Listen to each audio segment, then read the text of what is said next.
The music thumped through the crowded bar as Sarah Chun sat alone at the corner table, her fingers wrapped around a glass of whiskey. She had chosen this spot deliberately, close enough to observe her team without being obvious about it, far enough to maintain the distance that command required. Tomorrow would mark the beginning of the most dangerous mission any of them had ever faced, and tonight was supposed to be their last moment of normalcy before everything changed. She watched her squad members laugh and joke at the bar, completely unaware that their commanding officer was sitting just 20 feet away. To them, she was Commander Chun, the mysterious leader they had never met face to face. All their briefings had been conducted through secured video calls, their orders delivered through encrypted channels. The nature of their upcoming covert operation demanded absolute secrecy, even from each other. Sarah had spent the last 3 months studying each of these men and women. She knew their strengths, their weaknesses, their fears, and their motivations. Marcus Rodriguez, the demolitions expert who still sent half his paycheck to his mother in Texas. Jennifer Walsh, the sniper whose steady hands had saved countless lives, but who couldn't sleep without medication since her last deployment. David Kim, the communications specialist who could hack into any system but struggled to have a normal conversation with civilians. Lisa Thompson, the medic who had joined the Navy to prove to her father that women could serve just as courageously as men. These 4 individuals represented the best of the best, handpicked from different units across the Navy SEALs for this specific mission. They had trained separately, prepared individually, and would come together as a team for the first time tomorrow morning. Sarah's job was to lead them into enemy territory, retrieve a high-value target, and bring everyone home alive. The success of the mission could potentially save thousands of lives and prevent an international crisis that had been brewing for months. But tonight, in this dimly lit bar in Norfolk, Virginia, they were just 5 people trying to enjoy what might be their last normal evening for a very long time. Sarah took another sip of her whiskey and continued to observe. She had chosen civilian clothes carefully, dark jeans, a simple black sweater, and her hair down instead of the regulation bun. Nothing that would draw attention or suggest military service. She had even removed her wedding ring, and the small scar on her left hand from a training accident was hidden beneath a simple bandage she had claimed was from a cooking mishap when the bartender had noticed it earlier. The irony wasn't lost on her. Here she was, one of the most highly decorated Navy SEALs in active service, sitting anonymously while her own team celebrated just a few feet away. She had earned her rank through 15 years of exemplary service, multiple tours in hostile territories, and more successful missions than most people would ever know about. Her record was classified, her achievements known only to a select few in the highest levels of command. Sarah had always been different. Growing up in a military family, she had learned early that strength wasn't about size or volume, but about determination and intelligence. Her father, a Marine Corps colonel, had taught her to shoot when she was 8 years old. Her mother, a former Army nurse, had shown her how to remain calm under pressure and treat others with respect regardless of rank or position. These lessons had served her well throughout her career. The path to becoming a Navy SEAL had been anything but easy. When she had first expressed interest in special operations, she had been told repeatedly that women weren't suited for that kind of work. The physical demands were too great, the psychological pressure too intense, the combat situations too dangerous. Sarah had listened to these objections with the same polite smile she wore now as she watched her team, then had systematically proven every single doubt wrong. Her training scores had been exceptional. Her performance in combat had been flawless. Her leadership abilities had been recognized by everyone who had worked with her. And yet, she still faced skepticism from some quarters, still had to prove herself over and over again with each new assignment. It had made her stronger, more focused, and absolutely determined to be the best leader her teams could ever ask for. The mission they were about to undertake was perhaps the most critical of her career. Intelligence had indicated that a terrorist organization had acquired weapons-grade plutonium and was planning to use it to create a dirty bomb that would be deployed in a major American city. The organization's leader, known only by the code name Phoenix, had managed to evade capture for 3 years while orchestrating attacks that had killed hundreds of innocent people across multiple countries. Recent intelligence had finally pinpointed Phoenix's location to a heavily fortified compound in the mountains of a hostile nation. The compound was surrounded by natural barriers that made conventional assault nearly impossible, and the political situation in the region meant that any official military action could trigger a larger international conflict. This was exactly the type of situation that required a small, highly skilled team operating under complete secrecy. Sarah's team had been given 48 hours to infiltrate the compound, locate and extract Phoenix, and retrieve any intelligence about the planned attack. They would be completely on their own, with no backup, and no official support if things went wrong. It was the kind of mission that could end careers or make legends, depending on the outcome. As she continued to watch her team, Sarah felt the familiar weight of responsibility settling on her shoulders. These 4 people were trusting her with their lives, even though they didn't know it yet.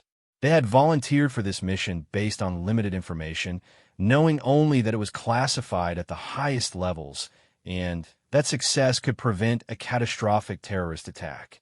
They didn't know about the political complications, the impossible timeline, or the fact that intelligence estimates gave them only a 60% chance of survival.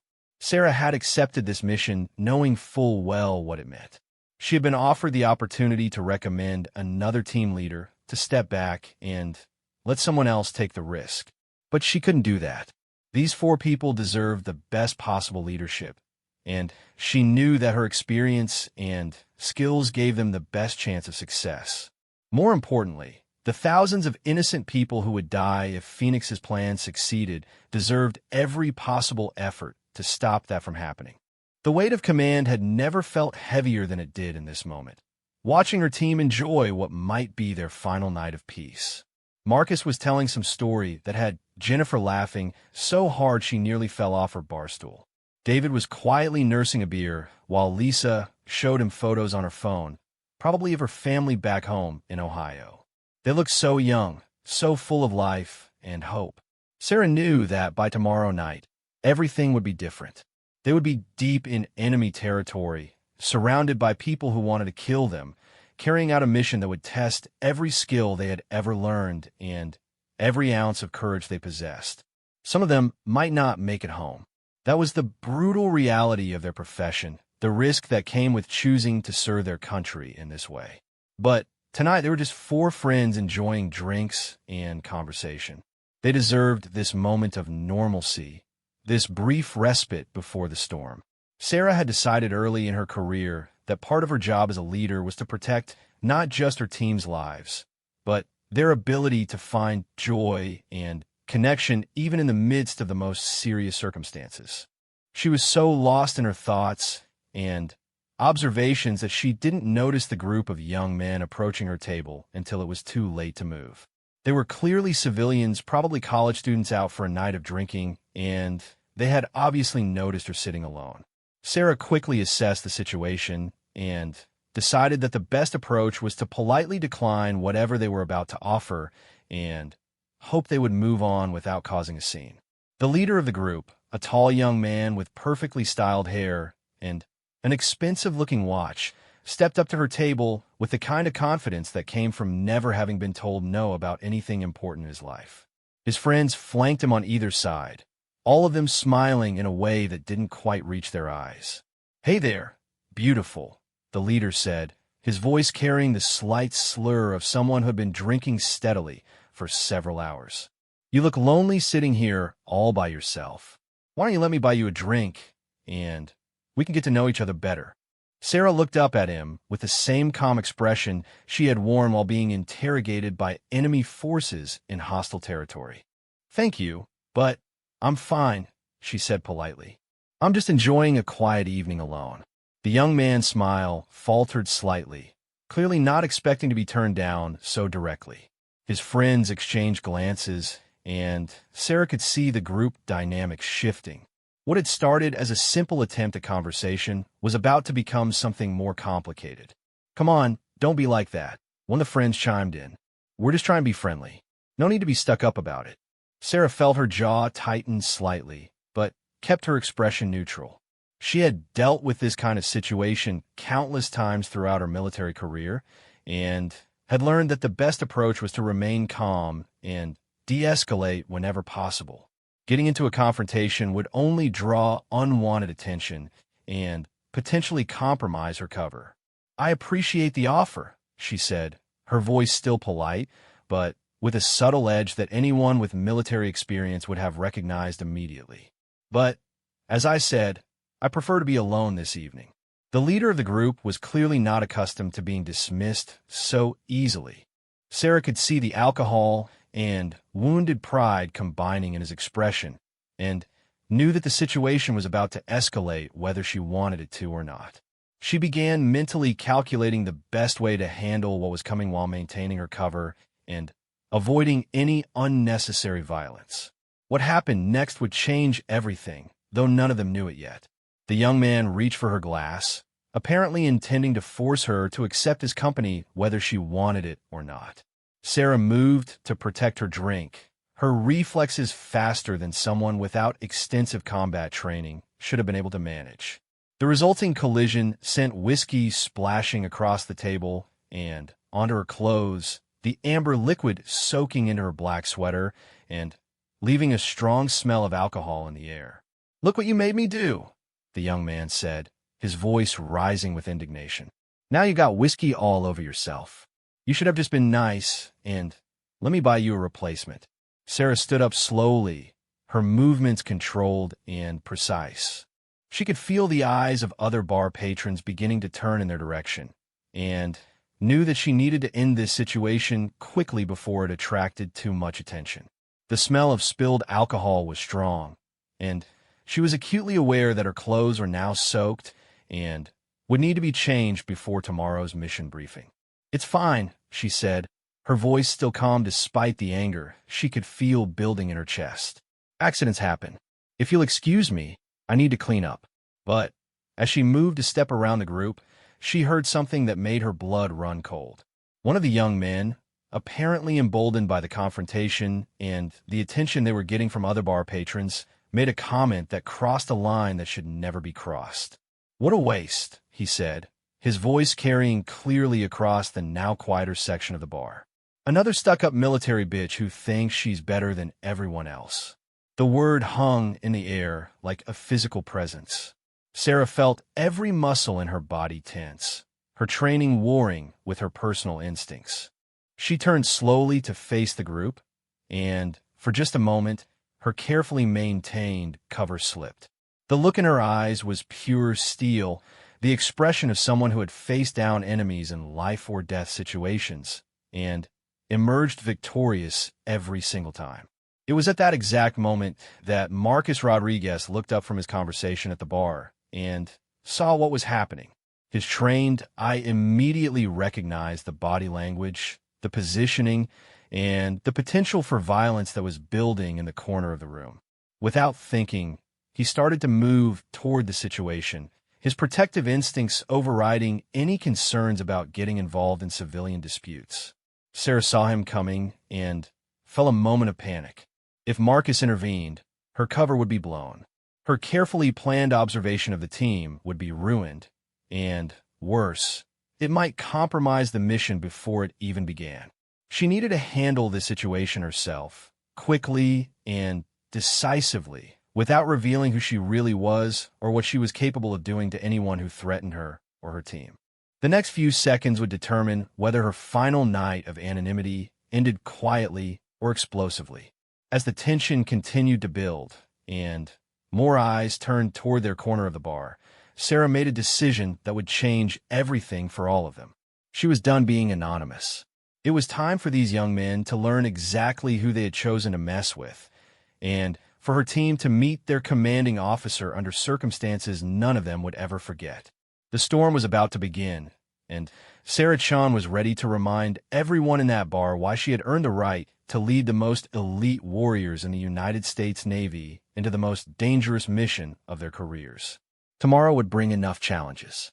Tonight, she was going to teach a lesson about respect that these young men would carry with them for the rest of their lives.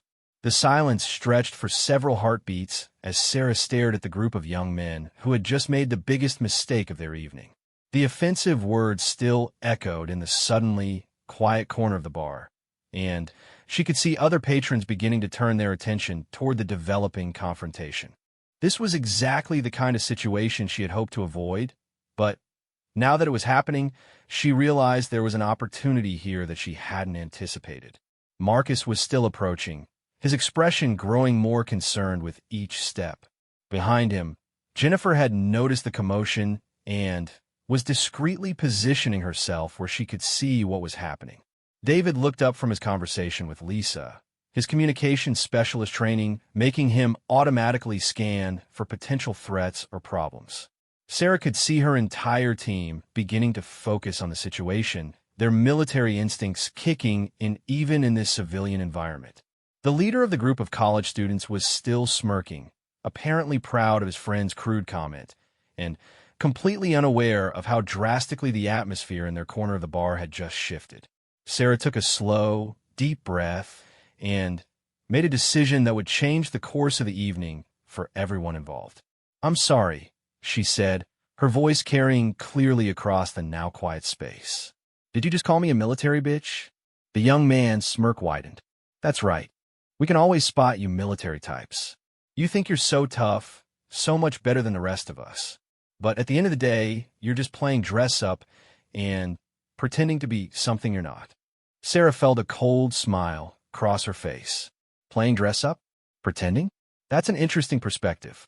Marcus had stopped about 10 feet away, clearly unsure whether to intervene or not. Sarah caught his eye and gave him an almost imperceptible shake of her head. She wanted him to watch, wanted all of them to watch, because what was about to happen would tell them more about their commanding officer than any formal briefing ever could. "You know what I think," the college student continued, emboldened by what he perceived as support from his friends and the attention from the growing audience. "I think you're probably just some desk jockey who never saw real action. All you military women are the same. You get through basic training and suddenly think you're warriors or something." The comment hit exactly the nerve he had intended, but not in the way he expected.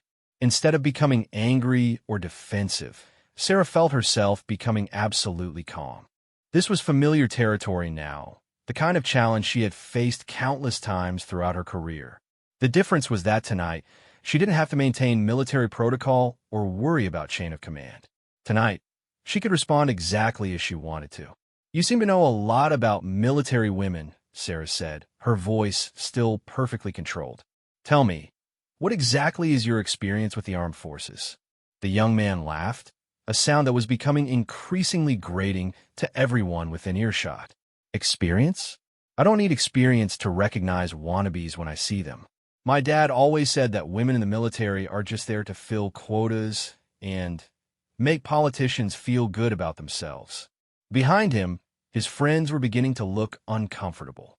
What had started as a simple attempt to pick up a woman at a bar had somehow turned into a public debate about military service.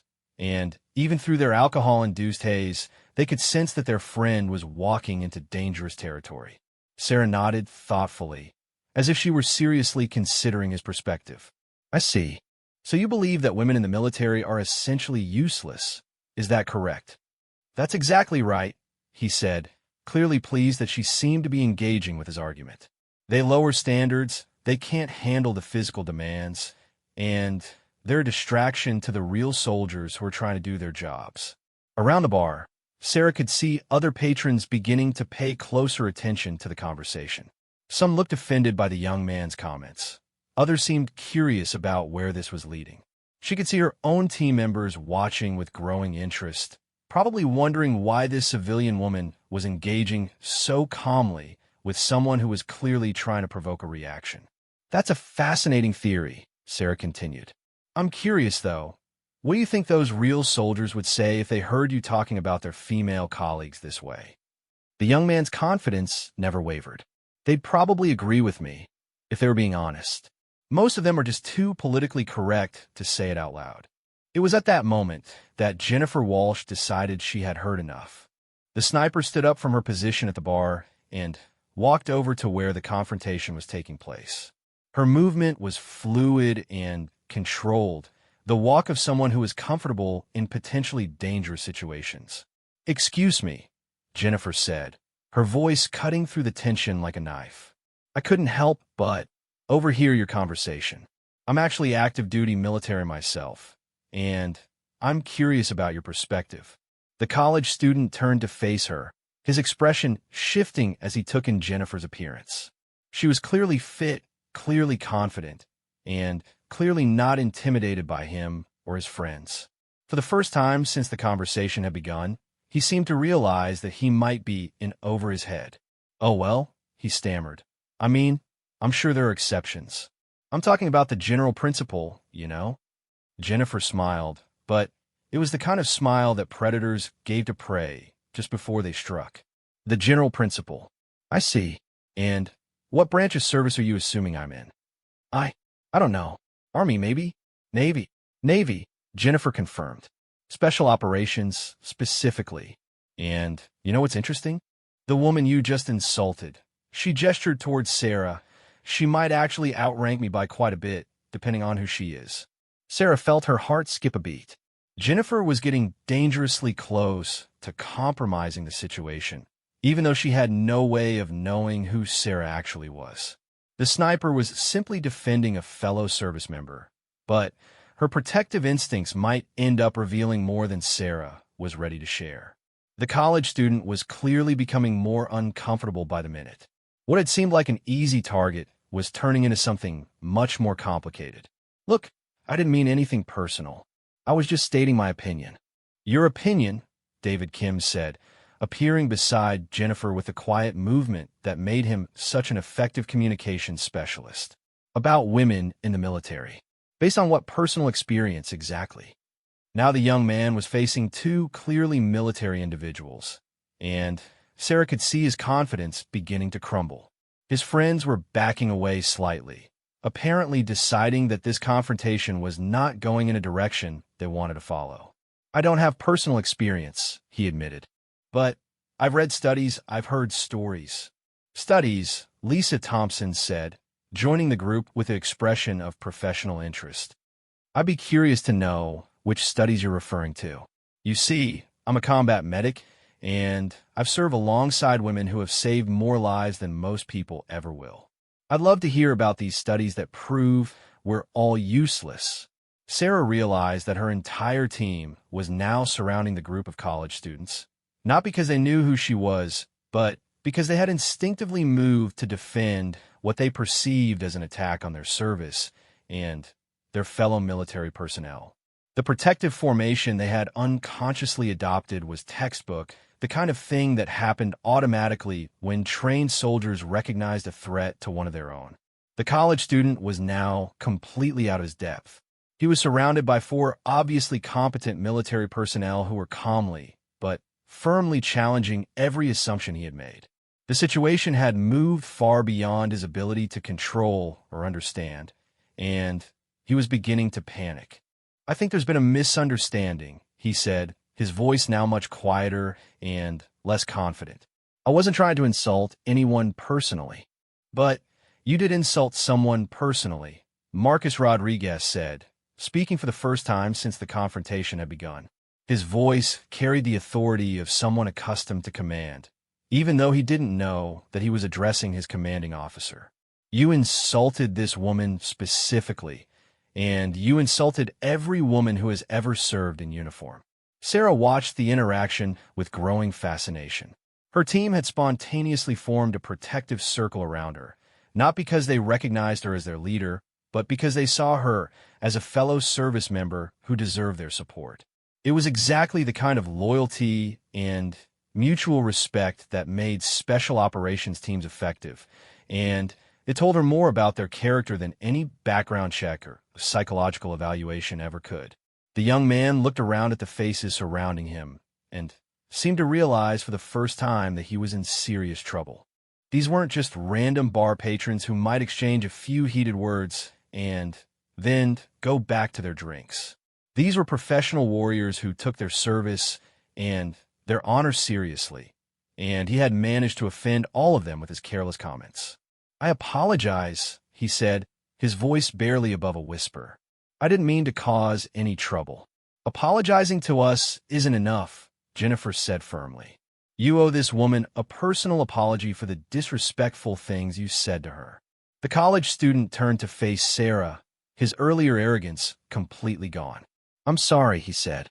"I was out of line. I shouldn't have said those things." Sarah looked at him for a long moment, then nodded slowly. "Apology accepted.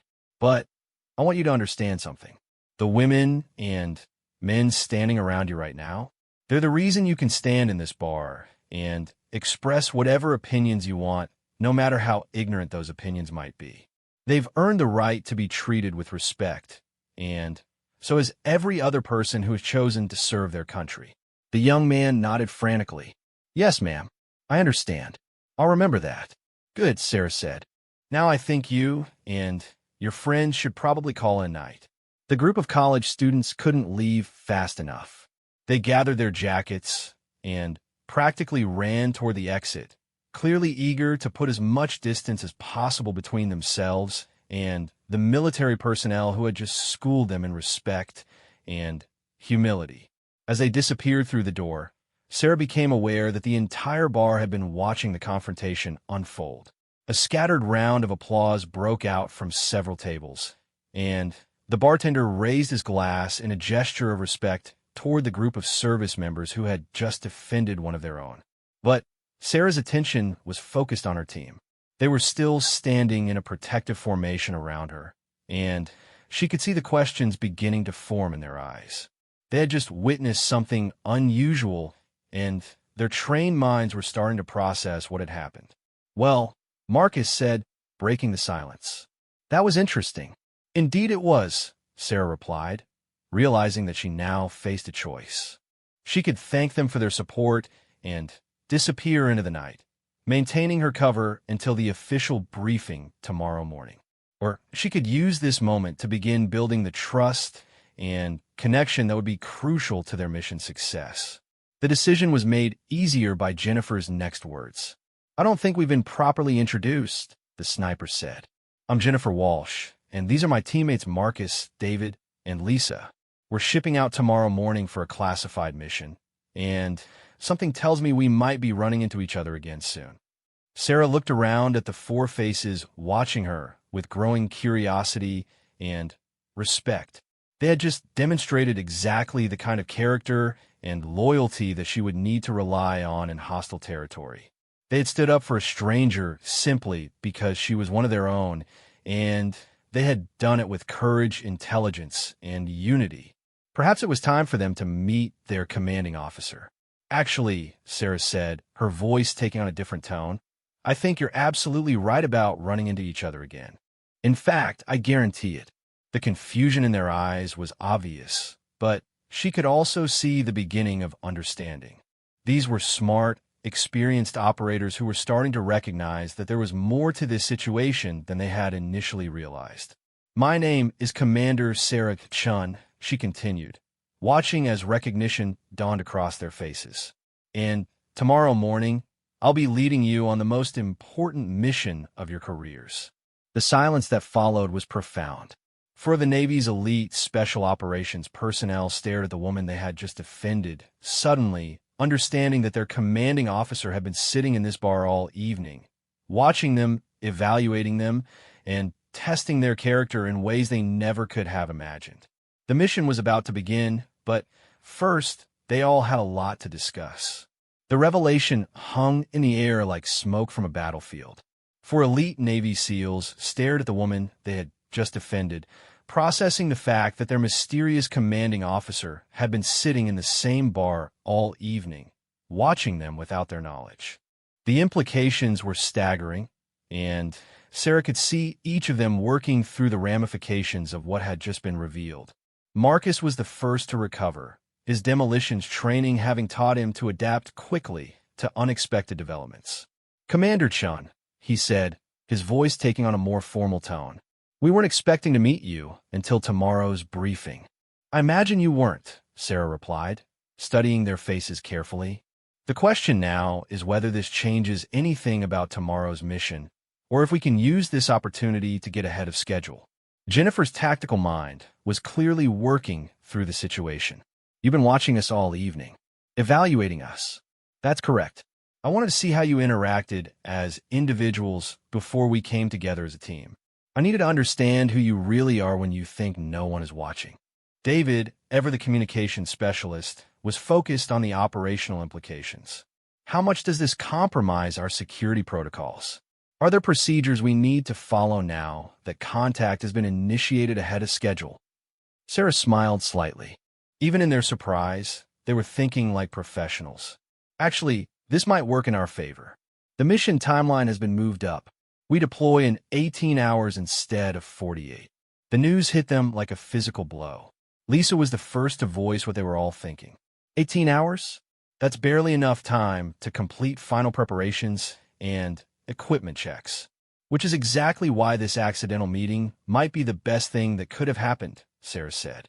Instead of spending tomorrow morning getting to know each other, we can use that time for final mission prep. But first, I think we all need to sit down and have a proper conversation. She gestured toward the corner booth where she had been sitting earlier. The bar had returned to its normal volume and activity level, the other patrons having lost interest now that the confrontation was over. The bartender caught Sarah's eye and nodded toward the booth, apparently understanding that this group needed some privacy. As they settled into the booth, Sarah found herself in the unique position of conducting an informal mission briefing in a civilian bar while still wearing whiskey-soaked clothes. It wasn't exactly protocol, but given the circumstances, she decided to embrace the unconventional nature of the situation. "Before we go any further," she said, "I want to address what just happened with those college students. You didn't know who I was, but you still chose to defend me. That tells me something important about your character." Marcus leaned forward slightly. "Ma'am, any one of us would have done the same for any service member in that situation. It wasn't about you specifically." "That's exactly my point," Sarah replied. "You acted on principle, not personal interest. That's the foundation of trust that we're going to need for this mission." She paused, studying each of their faces in turn. "What I'm about to tell you goes beyond the classified briefing you'll receive in the morning. The mission we're undertaking isn't just dangerous, it's potentially impossible. The target we're after has evaded capture by some of the best special operations teams in the world. The location is heavily fortified and politically sensitive, and we have a narrower window of opportunity than anyone outside this booth realizes." Jennifer's expression grew more serious. "What kind of timeline are we looking at?" 72 hours from insertion to extraction. 3 days to infiltrate a mountain compound, locate and capture a high-value target, secure intelligence that could prevent a catastrophic terrorist attack, and get out alive. The weight of the mission settled over them like a heavy blanket. David was the first to speak. "That's assuming everything goes according to plan." "Which it won't," Sarah said simply. "No mission ever goes according to plan. That's why I needed to know who you really are underneath the training and the protocols when everything falls apart. And I need to know that you'll adapt, improvise, and support each other no matter what happens." Lisa looked thoughtful. "Is that why you were here tonight? Testing us?" "Partly, but also because this might be our last normal evening for a very long time. I wanted to see you as people, not just as operators." She gestured around the bar. "Tomorrow we'll be focused on weapons, tactics, and mission objectives. Tonight, I wanted to understand what drives you, what you care about when you're not thinking about the job." Marcus nodded slowly. "And what did you learn?" Sarah considered the question carefully. "I learned that Marcus sends money to his mother every month, which tells me you understand responsibility and family loyalty. Jennifer, you laugh harder at your teammates' jokes than you did at anything else all evening, which means you value connection and shared experiences. David, you spent most of the night listening rather than talking, which suggests you're observant and thoughtful. And Lisa, you showed everyone photos of your family, which means you remember what we're fighting to protect. The accuracy of her observations clearly surprised them. They exchanged glances, realizing that their commanding officer had been conducting a much more thorough evaluation than any of them had suspected. But more importantly, Sarah continued, I learned that when you saw someone being disrespected, you didn't hesitate to act. You formed a protective formation without even thinking about it. You supported a stranger simply because you recognized her as one of your own. That's the kind of instinctive teamwork that can't be taught in any training program. Jennifer leaned back in her seat, processing everything they had just learned. This is definitely not how I expected to meet my commanding officer. Nothing about this mission is going to be what you expect, Sarah replied. The enemy we're facing is unpredictable, the terrain is hostile, and the political situation could change at any moment. We're going to have to rely on our ability to adapt and trust each other completely. David had been quiet for several minutes, clearly working through something. Finally, he spoke up. Commander, can I ask you something directly? Of course. Why us? I've looked at the mission parameters, and there are other teams with more experience working together. Why bring together 4 operators who have never served together before? It was a perceptive question, and Sarah had been expecting it. Because Phoenix, our target, has successfully anticipated and countered every conventional approach that's been used against him.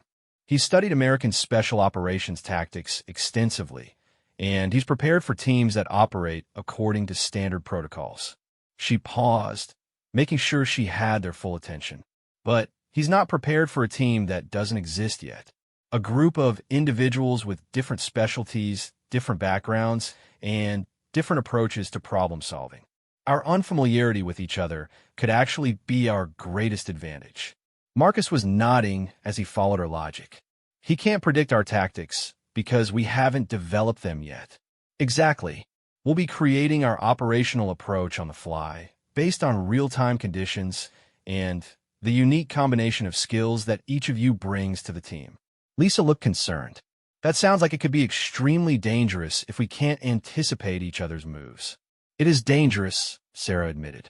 But the alternative is following predictable patterns that Phoenix has already learned to counter. Every team that's gone after him using conventional tactics has either failed completely or suffered significant casualties. The sobering reality of their situation settled over the group. They were about to undertake a mission that had defeated other teams, using an experimental approach that could either be brilliant or catastrophic. There's something else you need to know, Sarah continued. This mission is voluntary. Even though you've already been briefed and cleared for the operation, you have until 0600 tomorrow to withdraw without any negative impact on your careers. The offer surprised them. High-level special operations missions rarely came with escape clauses, especially not at such a late stage in the planning. Jennifer was the first to respond. Are you expecting us to withdraw? No, Sarah said. But I want each of you to make a conscious choice to be part of this team. Not because you were ordered to, but because you believe in the mission and trust the people sitting at this table. She looked around the booth, meeting each of their eyes in turn. In 48 hours, we're going to be in hostile territory with no backup and no safety net. The only thing we'll be able to count on is each other. That kind of trust can't be built through orders or protocols. It has to be earned and chosen. Marcus spoke first.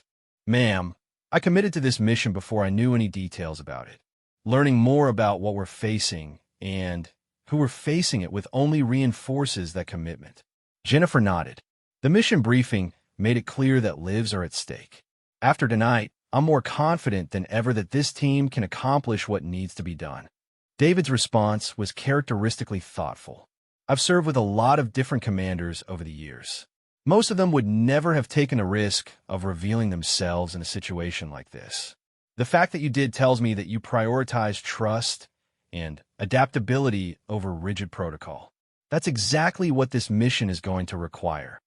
Lisa was the last to speak, and Sarah could see her working through her own internal decision process.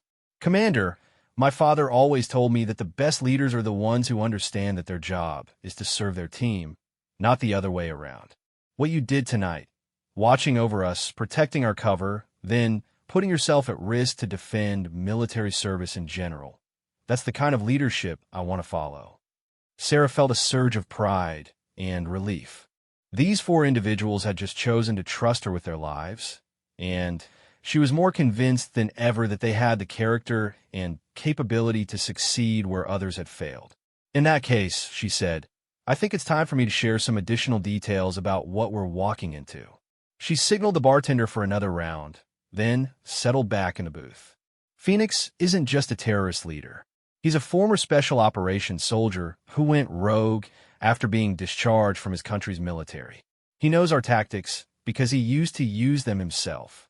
The implications were immediate and sobering. Fighting against someone with their own training and experience would be like facing a mirror image of themselves.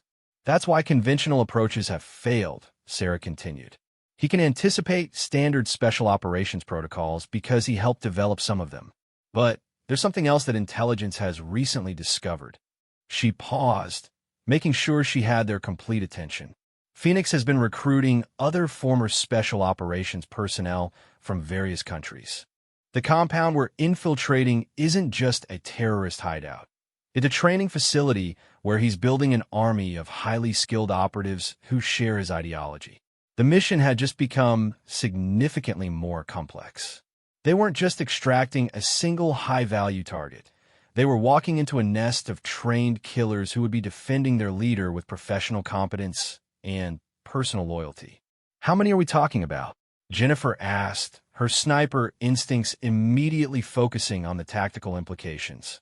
Intelligence estimates between 20 and 30 individuals with advanced military training, plus an unknown number of local militia and support personnel.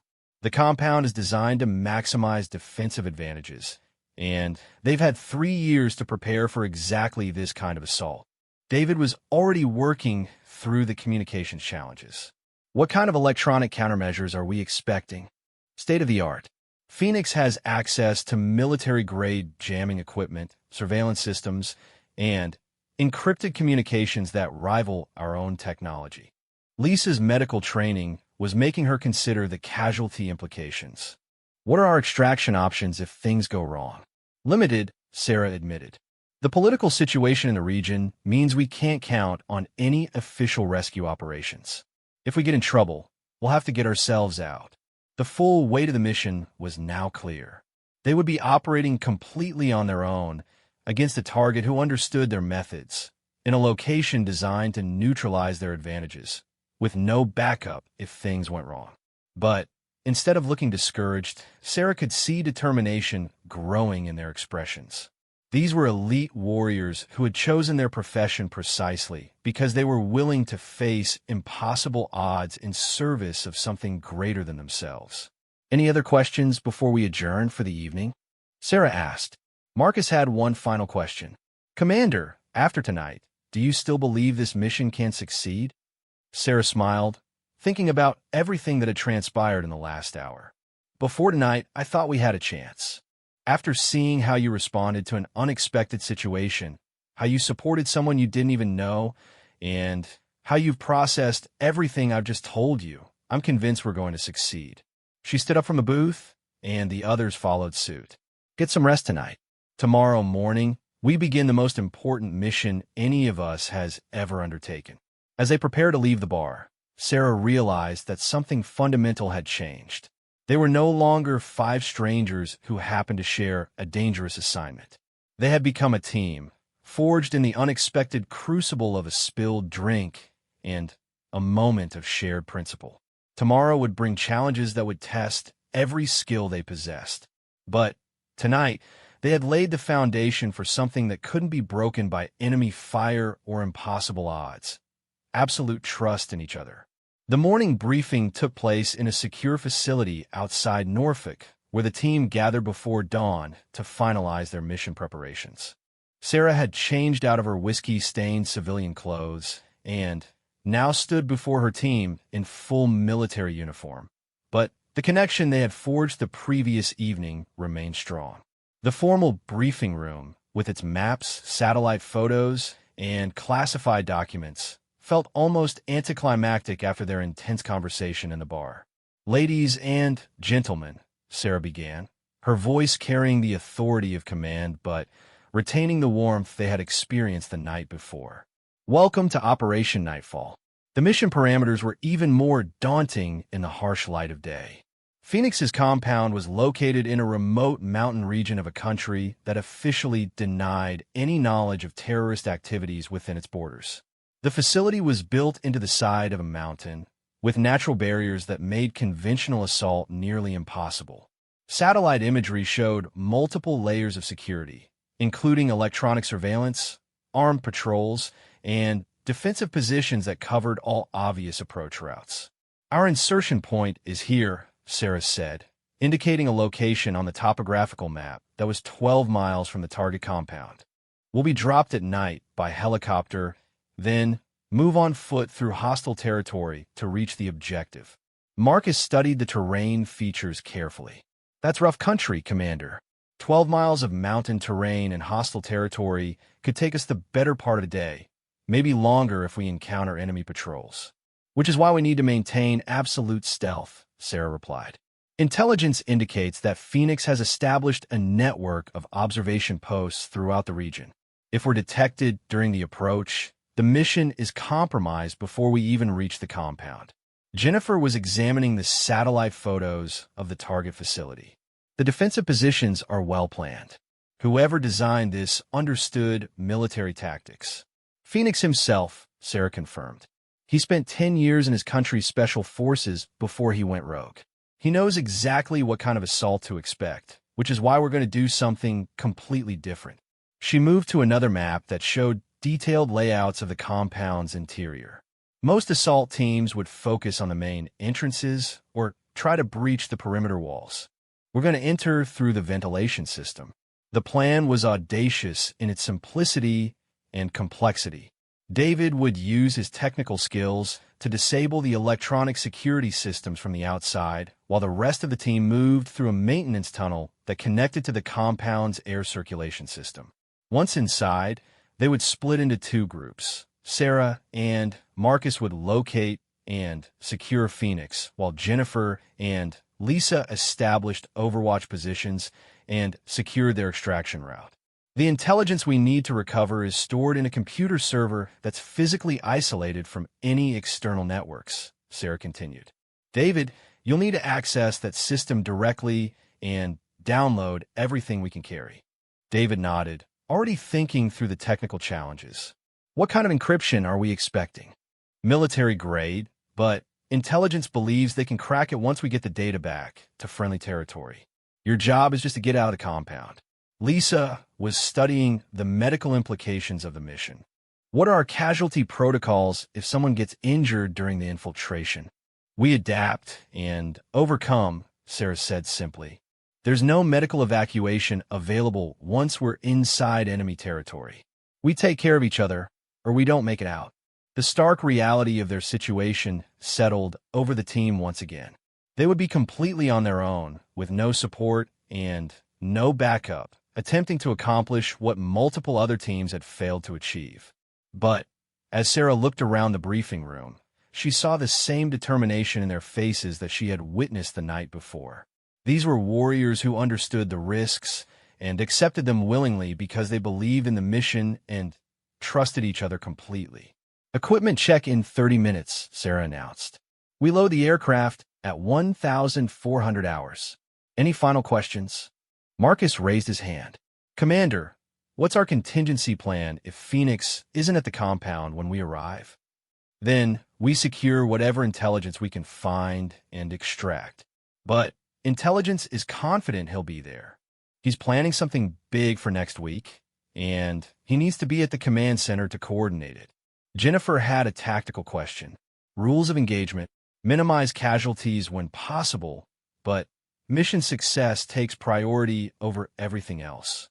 If Phoenix resists capture, we're authorized to use lethal force." The weight of that authorization hung heavy in the air. They all understood that they might be forced to make life-or-death decisions in a matter of seconds, with no time for hesitation or second-guessing. Over the next several hours, the team went through their final preparations with a methodical precision that marked elite military units. Equipment was checked and double-checked, communications protocols were reviewed, and contingency plans were discussed until every possible scenario had been considered. Sarah found herself watching her team work together, noting how naturally they had begun to complement each other's strengths. Marcus's explosive expertise perfectly balanced Jennifer's precision marksmanship. David's technical skills meshed seamlessly with Lisa's medical knowledge.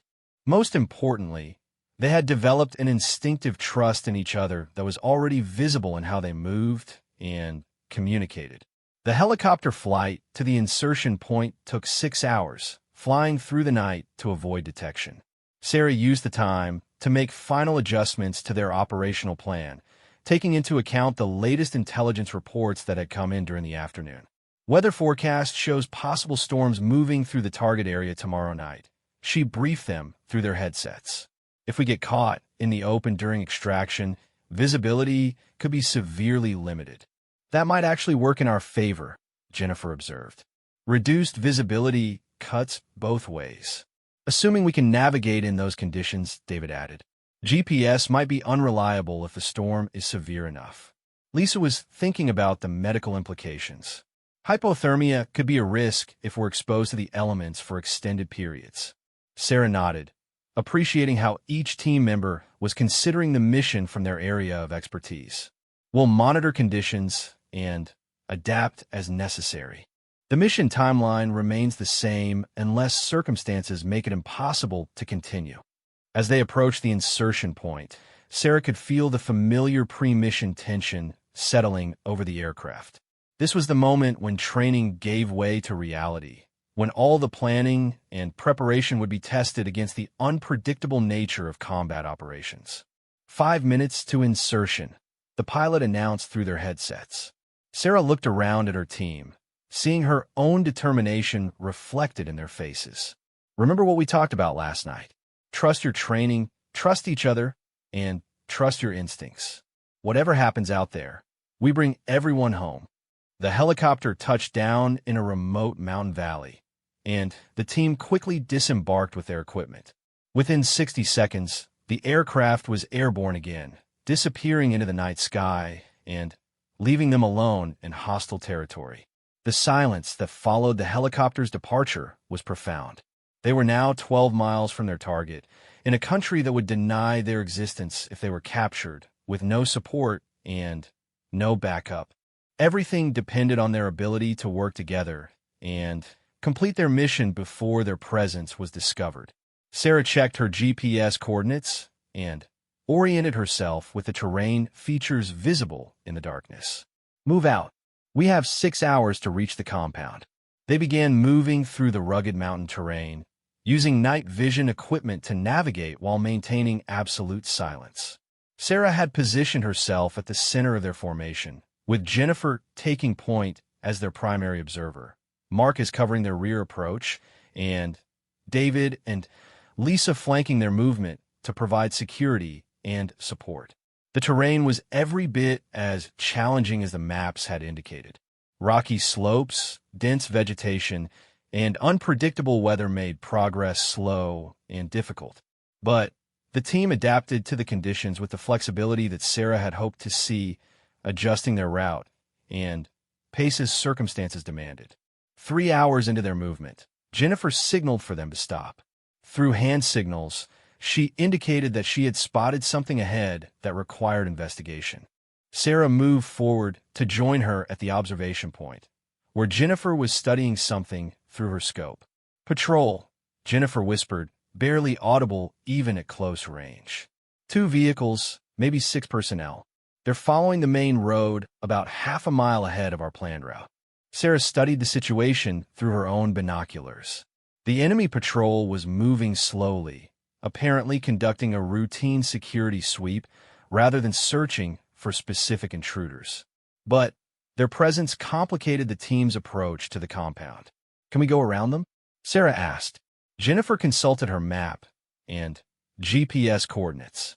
Possible, but it would add at least 2 hours to our timeline. And there's no guarantee we won't run into other patrols. Sarah considered their options. They could take the longer route and risk being caught in the open when daylight came, or they could maintain their current course and risk detection by the patrol. Neither option was ideal, but one was clearly safer than the other. We go around, she decided. Signal the others. The detour added precious time to their movement, but it allowed them to avoid contact with the enemy patrol. As they worked their way through an alternate route that took them higher up the mountainside, Sarah reflected on how well her team was adapting to unexpected complications. They reached their final observation point just as dawn was beginning to break over the mountains. From their concealed position, they had a clear view of Phoenix's compound, and what they saw was both encouraging and troubling. The facility was exactly as described in the intelligence reports, but the level of activity was higher than expected. They could see multiple armed guards patrolling the perimeter, electronic surveillance equipment monitoring all approaches, and what appeared to be preparations for some kind of major operation. "Looks like Phoenix is definitely planning something big," Marcus observed quietly. "And soon," Jennifer added. "That level of activity suggests they're in final preparations." Sarah studied the compound through her binoculars, noting details that hadn't been visible in the satellite photos. The ventilation system entry point they had planned to use was clearly visible, but it was also much closer to a guard post than the intelligence reports had indicated. "Change of plans," she announced quietly. "Jennifer, can you neutralize that guard post from here without alerting the rest of the compound?" Jennifer studied the range and angles through her scope. "Possible but risky. If anyone hears the shot or finds the bodies before we're inside, the entire plan falls apart." "What about a diversion?" David suggested. "I could create a minor electrical malfunction on the other side of the compound. Draw their attention away from our entry point." Sarah considered the option. "How long would you need?" "Give me 30 minutes to get into position and access their external systems. Then I can give you a 15-minute window when their attention will be focused elsewhere." It was a good plan, but it meant splitting the team before they even entered the compound. Sarah weighed the risks against the potential benefits and made her decision. "Do it. Jennifer, you'll provide overwatch for David's movement and cover our insertion. Marcus, Lisa, and I will use the diversion to get inside." As David prepared to move out on his solo mission, Sarah realized that their operation had already deviated significantly from the original plan. But instead of feeling concerned, she felt confident. Her team was adapting brilliantly to changing circumstances, using their individual strengths to solve problems that couldn't have been anticipated during the planning phase. "Remember," she said as David prepared to leave their observation post, "we're improvising now. Trust your instincts and maintain communications." David nodded and disappeared into the rocky terrain, moving with the stealth that made him such an effective communications specialist. Sarah watched him go, then turned her attention back to the compound. In 30 minutes, they would begin the most dangerous phase of their mission. Everything they had trained for, everything they had discussed the night before, and everything they believed about themselves and each other was about to be tested in the most demanding way possible. But as Sarah looked at her remaining team members, she felt the same confidence that had carried her through 15 years of successful operations. They were ready. More than that, they were prepared to accomplish something that others had deemed impossible.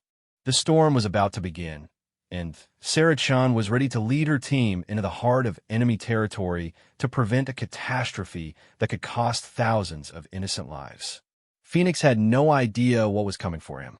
The diversion worked perfectly. David's carefully orchestrated electrical malfunction triggered alarms on the eastern side of the compound, drawing guards away from their positions and creating the window of opportunity that Sarah's team needed. As emergency lights began flashing and personnel rushed to investigate the apparent system failure, Sarah led Marcus and Lisa through the ventilation access point with the precision of a surgical strike. The interior of the compound was a maze of corridors and rooms carved directly into the mountain rock. Intelligence reports had provided general layouts, but the reality was more complex than any briefing could have conveyed. Sarah used hand signals to guide her team through the passages, relying on their memorized floor plans while adapting to the actual conditions they encountered. Command Center should be 2 levels down, she whispered in her throat mic, communicating with both her immediate team and with Jennifer, who was maintaining overwatch from their external position. Copy that, Jennifer responded. David has successfully infiltrated the server room.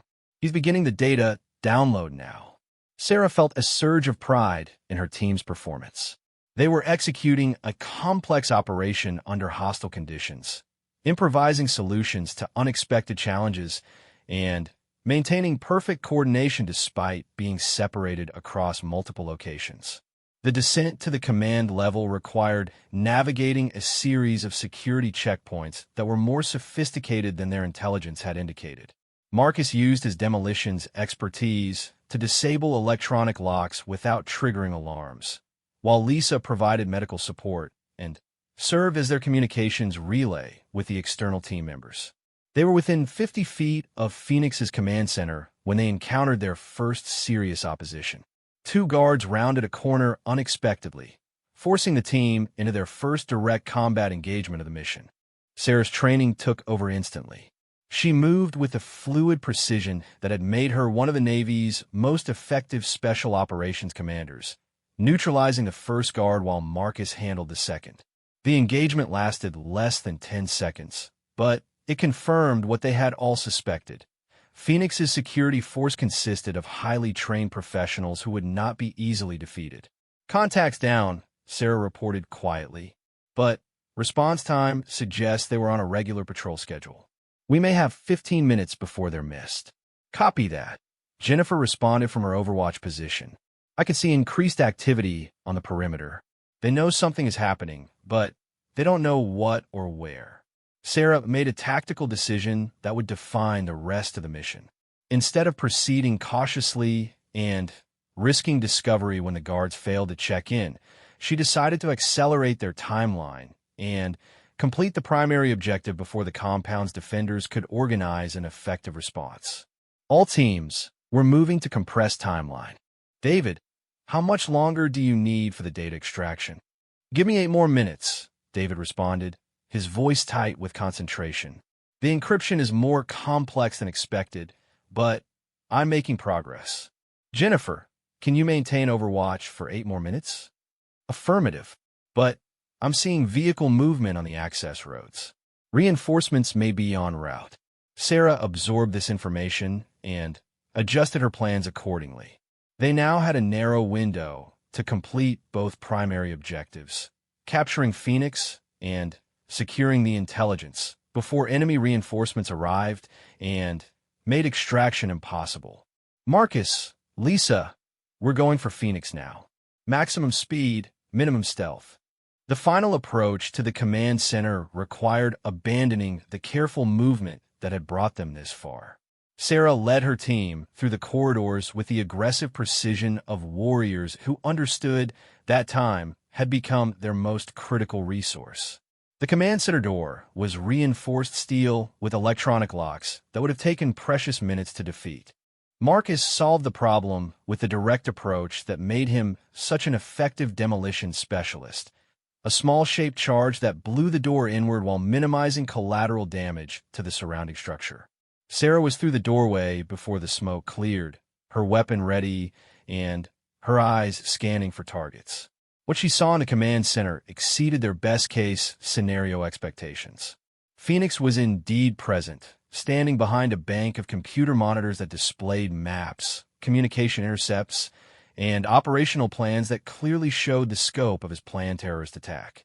But, more importantly, the command center contained detailed information about his entire network, locations of sleeper cells, identities of operatives, and timetables for coordinated attacks across multiple countries. Target acquired, Sarah announced, her weapon trained on the man who had evaded capture for 3 years. Phoenix, you're under arrest. The terrorist leader was not what she had expected. Instead of the fanatical extremist she had imagined, Phoenix appeared to be a calm, intelligent professional who showed no surprise at their sudden appearance. He raised his hands slowly, but his expression suggested that he had been expecting this confrontation.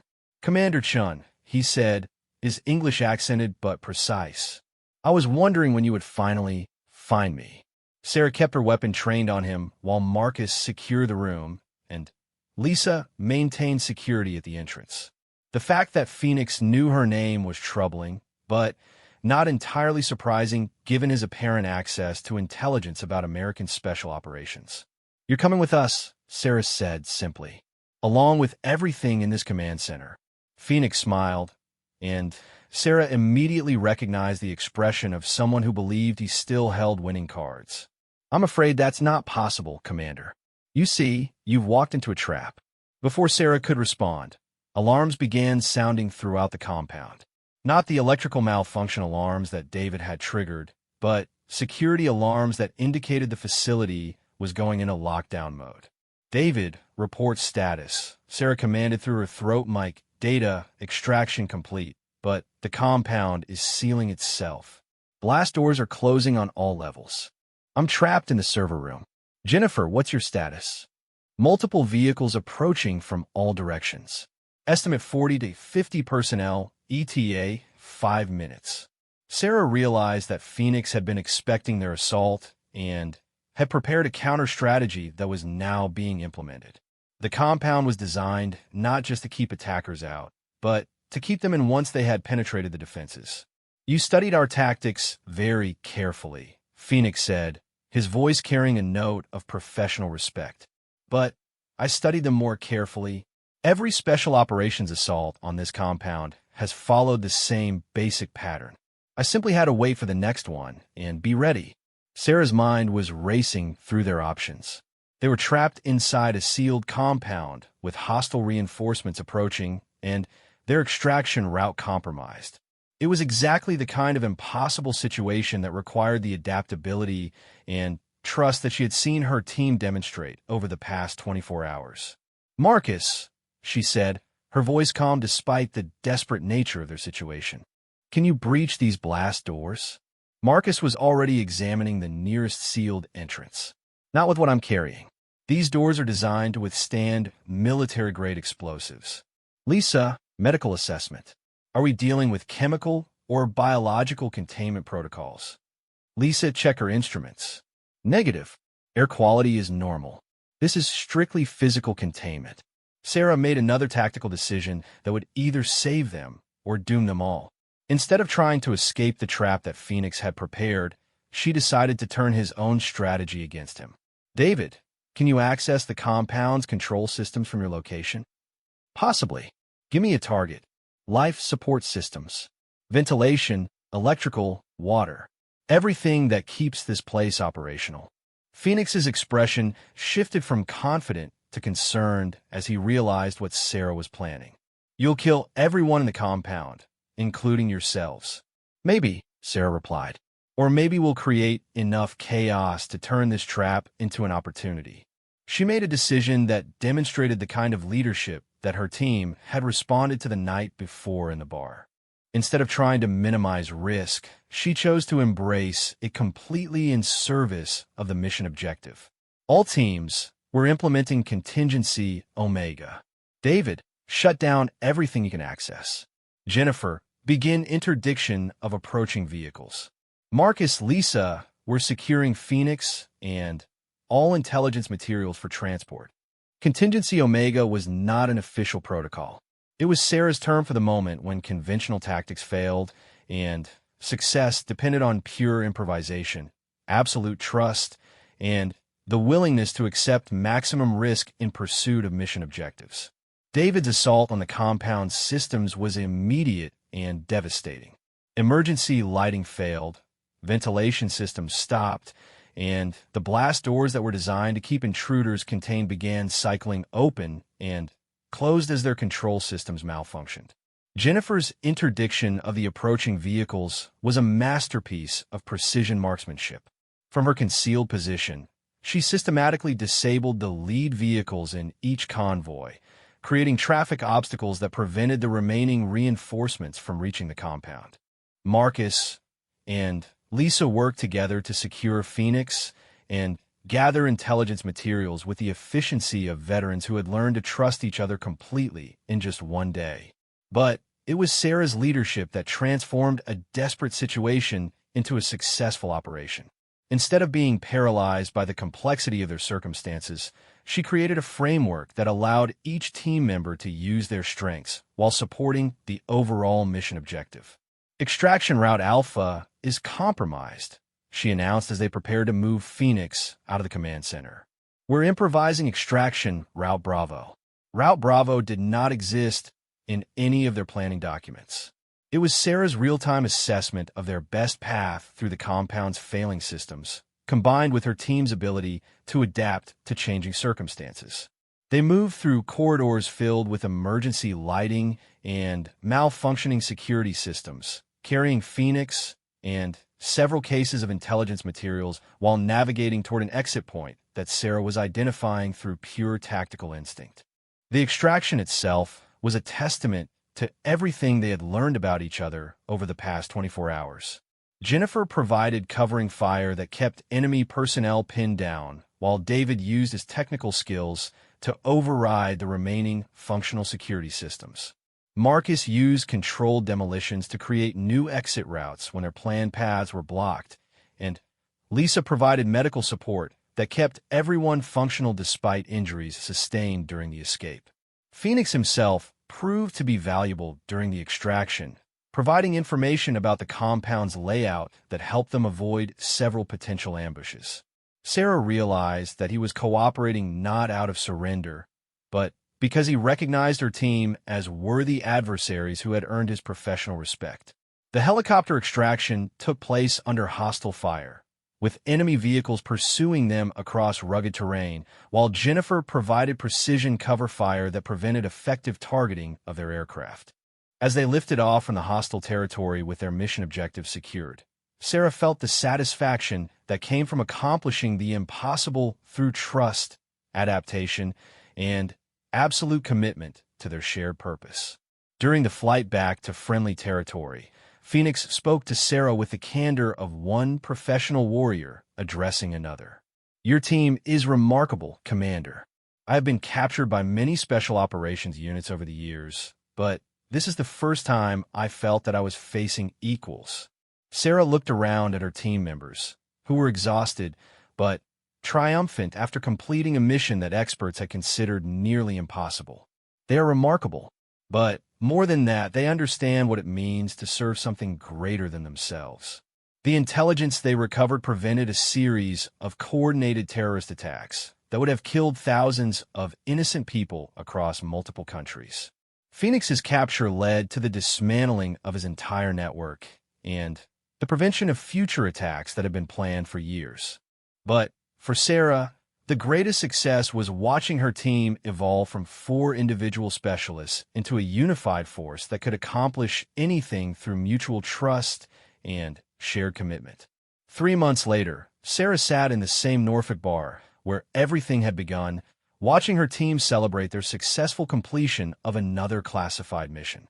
They had requested to continue working together as a permanent unit, and their performance had made them the most sought-after special operations team in Navy.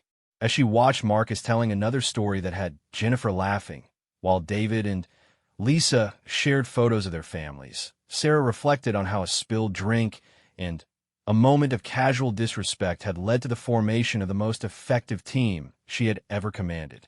The young college student who had started everything probably had no idea that his thoughtless comments had contributed to preventing a catastrophic terrorist attack. Sarah had learned that sometimes the most important victories began with the smallest acts of courage, like standing up for a stranger in a bar or trusting your team to accomplish the impossible. The mission was complete, but the bond they had forged would last forever. And Sarah knew that whatever challenges lay ahead, they would face them together with the same courage, trust, and determination that had carried them through their first impossible mission. In a profession where success was measured in lives saved and disasters prevented, they had achieved something truly remarkable.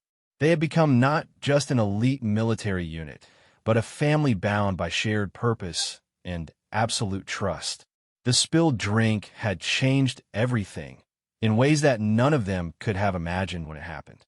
And Sarah Chun, Navy SEAL commander, wouldn't change a single moment of how it had all unfolded.